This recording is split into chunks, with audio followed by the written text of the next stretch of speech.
Hello and welcome to my vlog on skills versus capacities in speed and agility.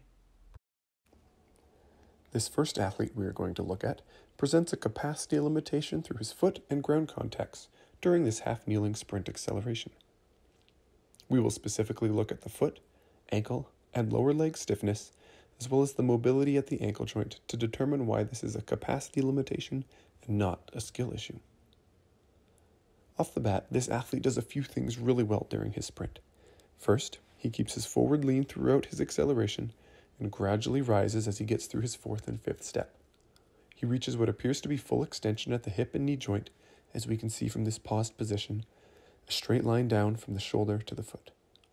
However, as we take a look at the lower leg and ankle complex, we see that each foot lands flat on the ground and not off of the toe as is expected during a maximal effort acceleration.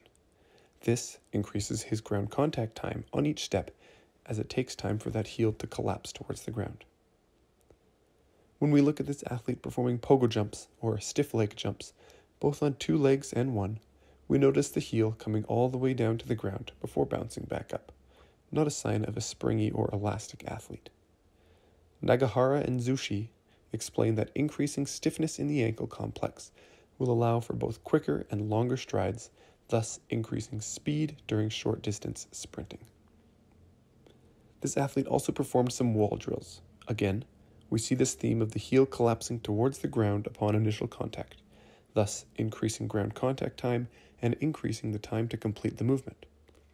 Lastly, as we watch the athlete do a half-kneeling dorsiflexion stretch test, we see that the mobility through the ankle is not the issue, as they have the capacity to move into deep ranges of dorsiflexion.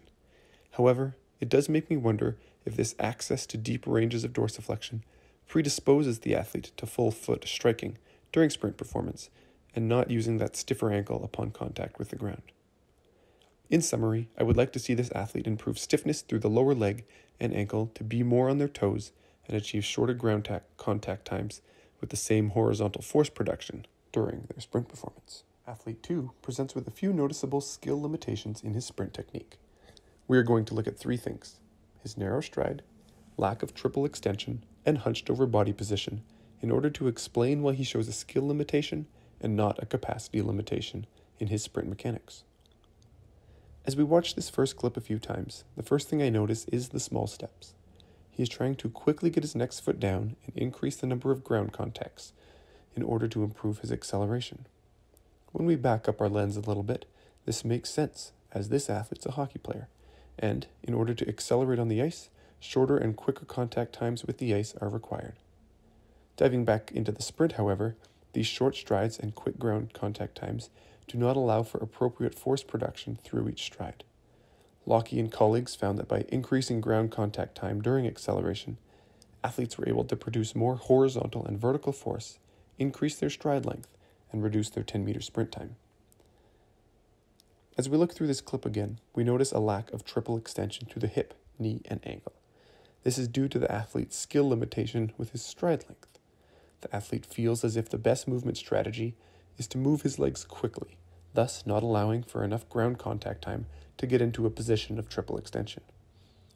A lack of the toe-off position hampers this athlete's ability to achieve triple extension as well. I believe there would be an improvement in the athlete's triple extension if they were just cued to increase their stride length.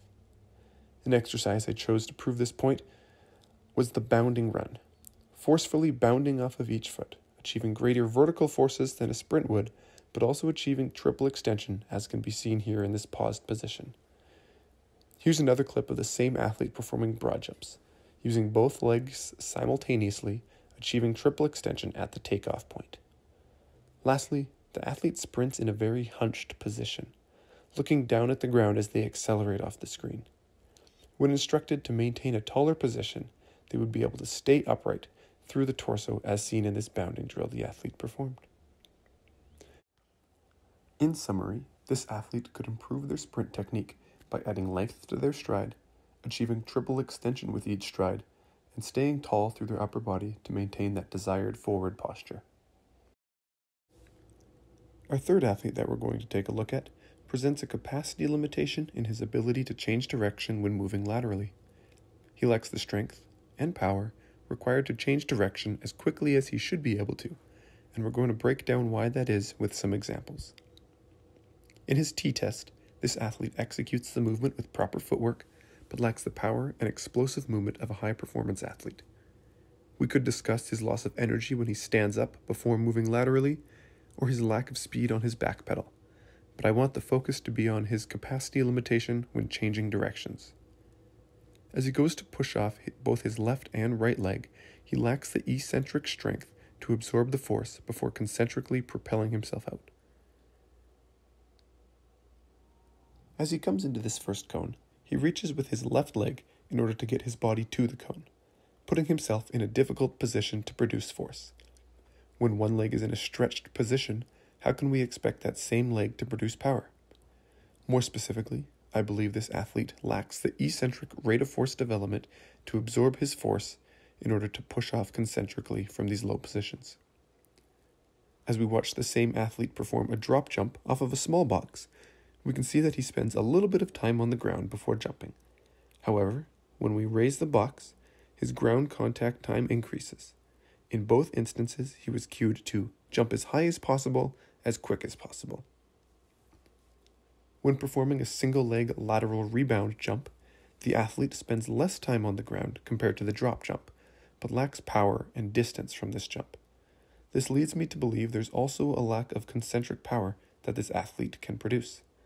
This theory is enhanced when looking at the athlete's force plate data from a counter-movement jump, ranking last on his team in concentric mean power relative to body mass.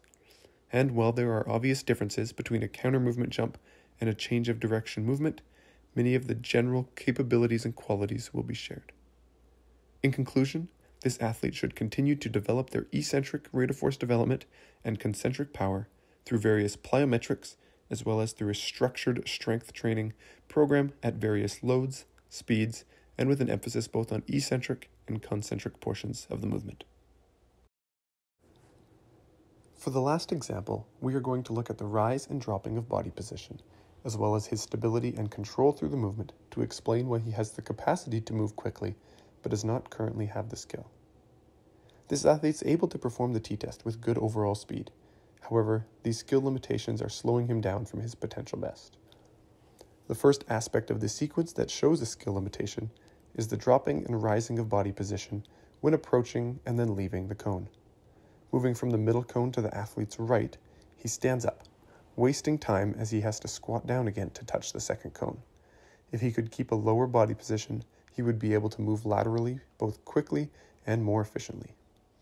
Secondly, as he plants with his left foot to push off backwards towards the middle, he stutters his step, showing a lack of foot coordination and momentarily losing balance. A capacity limitation would show an inadequate ability to produce enough force concentrically or eccentrically. However, this athlete simply loses their balance, stutter steps, and therefore needs to spend more time improving the skill of their footwork in a change of direction movement from a shuffle. An argument could be made that this was a rare situation where the athlete loses balance, and coordination is not an issue. If that is true, it should be noted then that the athlete was moving too quickly for his current capacity strengths. Thus, the skill level was not high enough to maintain proper footwork at the speed he was moving. In this clip, we see the athlete shuffling from side to side with some crossover steps. The goal here was to stay low and move quickly. He does a good job at staying low and explosively moving away from the cones, proving that he can maintain a low body position throughout this agility test. Next, we see a few transition to sprint movements, where the athlete approaches the cone as fast as possible before stopping and changing direction 180 degrees and sprinting away. Again, this emphasizes the athlete's ability to demonstrate his capacity to do this movement quickly absorbing the forces eccentrically when he stops and moves explosively away from the cone.